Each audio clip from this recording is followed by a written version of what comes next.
Hello, welcome again. Today I'm doing the follow-up to part 1 of focus voting, obviously titled part 2, focus voting, and it's to explain the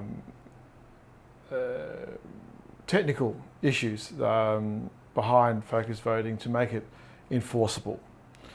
So I'll just start off by just saying that focus voting is not intended to, in any way, to water down Parliament's ability to make decisions and pass legislations. Okay, that's not the intent. All right, the intent is that Parliament can go along and do its normal course of business and make the decisions it needs to make on a daily basis.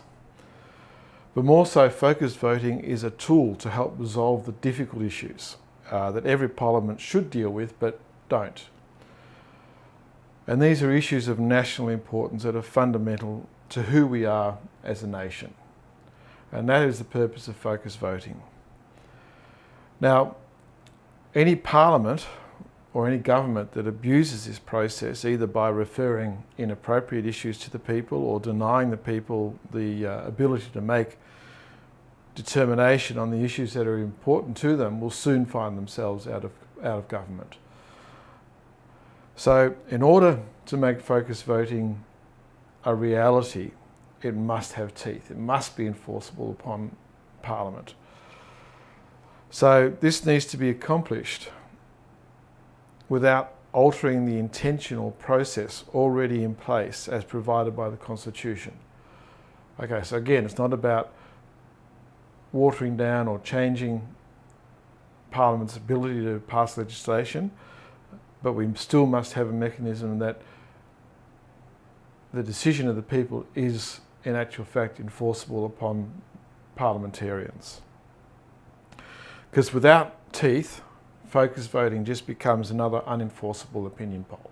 And that's what happened with the same-sex marriage debate. It was an opinion poll conducted by the Australian Bureau of Statistics. It had no legal obligation upon Parliament to abide by that survey.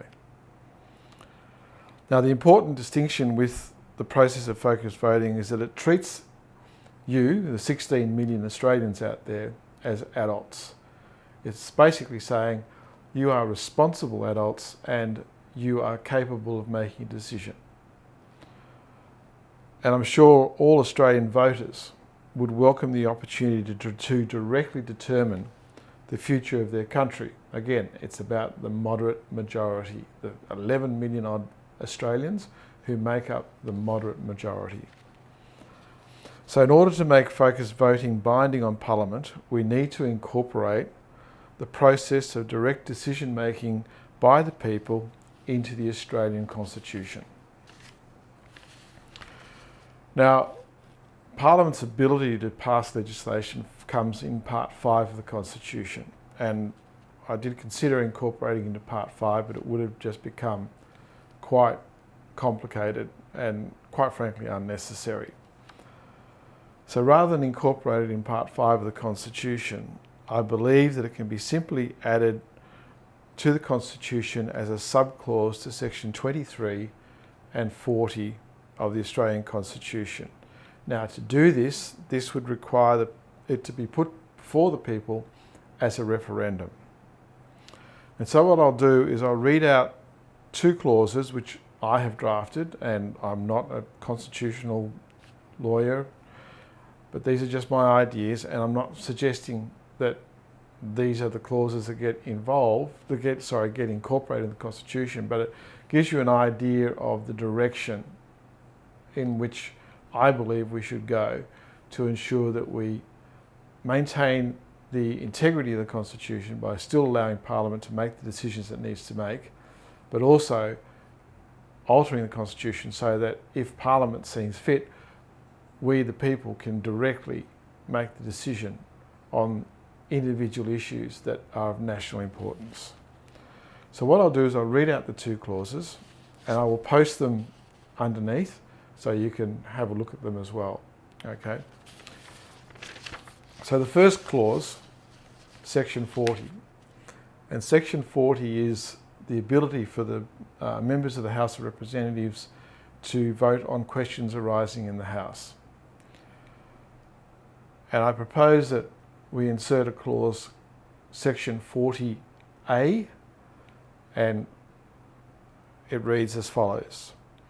The House of Representatives may refer questions arising in the House under section 40 of this Constitution directly to the people of the Commonwealth, which shall be determined by a majority of voters by the people of the Commonwealth, and such result will be as if the House of Representatives had voted under section 40 of this Constitution. And that's the clause. Now, the most important word in the clause is, of course, may. Right? So it says the House of Representatives may refer questions. It doesn't say they have to, it doesn't say they're obliged to, it just says that it may.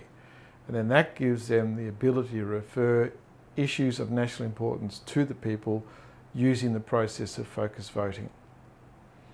Now, there's no point having it just in the House of Representatives. If we're going to vote on an issue, it must also be binding upon the Senate as well. So to do that, we can clause section 23A to the Constitution. Again, I will post that in the notes below so you can have a look at it. And again, this is just my suggestion and the end result could be quite different, but the intent should be the same. So section 23A, questions determined under section 40A of this Constitution shall apply to the Senate as if the Senate has voted under section 23 of this Constitution. And that's it. Very simple. But what it does, it says that if the people have made a determination under section 40A, then the Senate is also bound by the same determination of the people. So by inserting those two clauses, we give focus voting teeth, and it enables the House of Representatives to refer issues in singularity to the people so we can determine as a nation whether or not we agree or disagree with that question. Now what it does is it saves time, because time is the most expensive commodity that we have. So if we can cut the process down from 5 years to a year, or even less in some instances, it is going to save us a lot of time. It's going to save a lot of discontentment with the moderate majority and resolve these issues as and when they occur. Now, I would imagine that in the initial stages, we might have 2 or 3, maybe even 4 focus votes a year to get through the issues of national importance that we need to resolve. But after that, if we did 1 a year, maybe 2 or 3 a term, that would probably be the extent of it. Probably not even that. But what it does is it brings determination to all these questions. It brings decisions to the issues that politicians don't want to address because they are political suicide. And by doing that, we can move on. The public has voted. It said, yes, we do want this, or no, we don't want this. And of course, we have all the quarantine provisions, which I explained in the first video on focus voting. So if you haven't watched that, go back and watch it. As always, thank you for watching, and I'll post another video shortly. Thank you.